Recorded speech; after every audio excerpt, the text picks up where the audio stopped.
Tout d'abord, on va dire que c'est une relation assez normale, on va dire, puisque j'ai toujours vécu à Tananarive, j'ai grandi ici, je vis ici, je côtoie des gens ici, tout ce qui est mon environnement, mon monde, on va dire, se situe à Tananarive.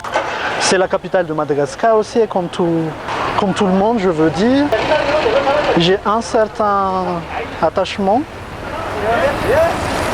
à sa capitale.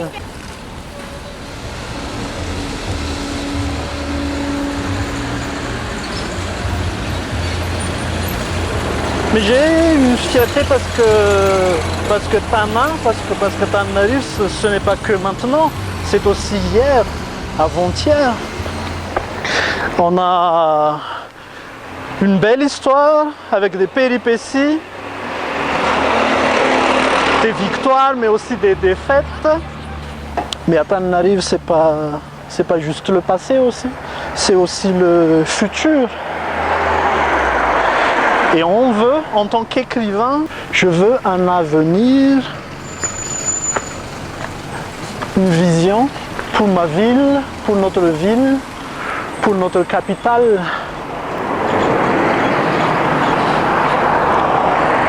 En tant qu'écrivain, je me dois de raconter d'une certaine manière, jouer avec des codes, éclairer un certain passé, dépassé, mais aussi le présent, à travers l'avenir, imaginer un avenir possible, un avenir probable, pour mieux comprendre le présent et savoir pleinement ce qu'il en est, on va dire. Parce que si on ne connaît pas, comment peut-on être fier de ce qu'on ne connaît pas? Tananarive existe en tant que Tananarive depuis juste 4 siècles. 400 ans, c'est très jeune par rapport à l'histoire des villes, l'histoire de l'humanité. On a donc beaucoup à apprendre de notre passé, mais aussi des autres villes, des autres capitales dans le monde. Par exemple, je viens de la capitale de la Côte d'Ivoire, je viens d'Abidjan. C'est une belle ville, pas la meilleure du monde, mais c'est une belle ville, on a beaucoup à apprendre de cette ville. Donc, Tananarive est resté à un état. Tananarive n'a pas évolué depuis un certain temps. On parle depuis longtemps de Grand Tana, de Grand Tana, on en a entendu parler. Moi, par exemple, j'en ai pratiquement entendu parler toute ma vie. Mais ça reste des mots, ça reste des projets.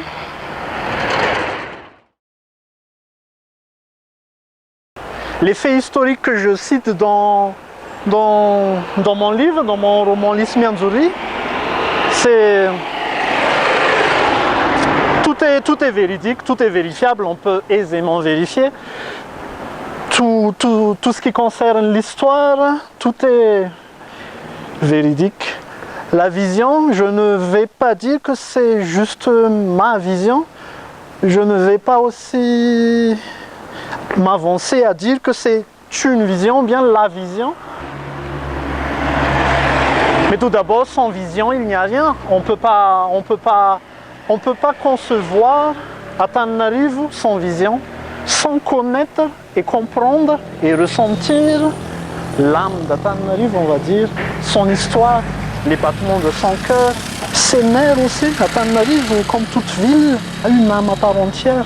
Et Tananarive, là maintenant, Tananarive souffre. Mais Tananarive croit encore à un lendemain meilleur, mais ça dépend de nous, ça dépend de moi aussi en tant qu'écrivain. Je pense que j'essaie de faire ma part des choses. j'ai une affection particulière pour cette haute ville. Ensuite, la haute ville est chargée d'histoire. Tout se passait ici. Les premières églises, les premiers temples.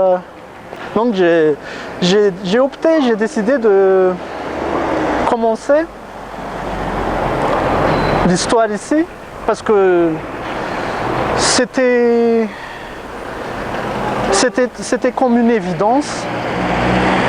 Raconter à Tananarivo et commencer par la haute ville, c'était une évidence pour moi. Je fais de la fiction. Quelque part, il y a une part de fantaisie, mais ce qui est fascinant, c'est toujours, je me base toujours sur le réel, sur la réalité. Je me dis que toute bonne histoire, toute histoire belle a toujours une part de réalité, une part de vérité. Donc je me base toujours sur des faits historiques, sur des faits sociaux, sur de grands mouvements. Sur ce qui se passe, je me tiens toujours au courant de ce qui se passe partout dans le monde actuellement et dans le passé aussi. Donc hier, aujourd'hui et ce qui devrait se passer demain, c'est mon travail d'écrivain de me tenir au courant et je jongle avec ça entre les faits historiques et un peu de... parce que je fais de la fiction, j'écris de la fiction, il y a aussi une part qui doit, je me dois de faire plaisir aux lecteurs, aux lectrices.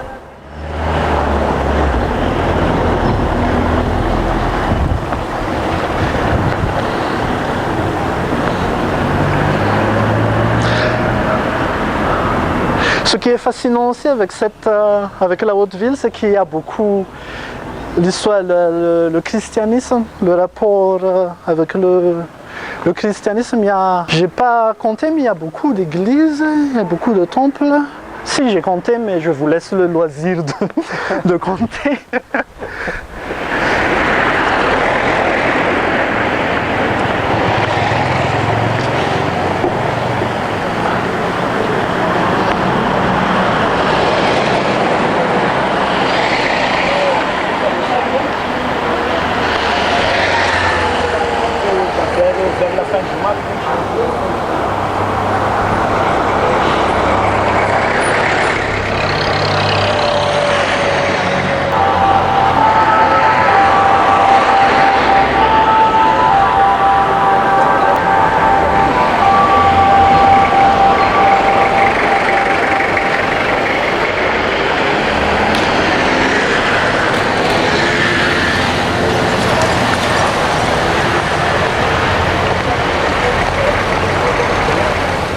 Je ne suis pas du tout historien, je suis un écrivain, je suis un romancier, écrivain aussi, et je raconte les choses, je contribue juste à tout ça.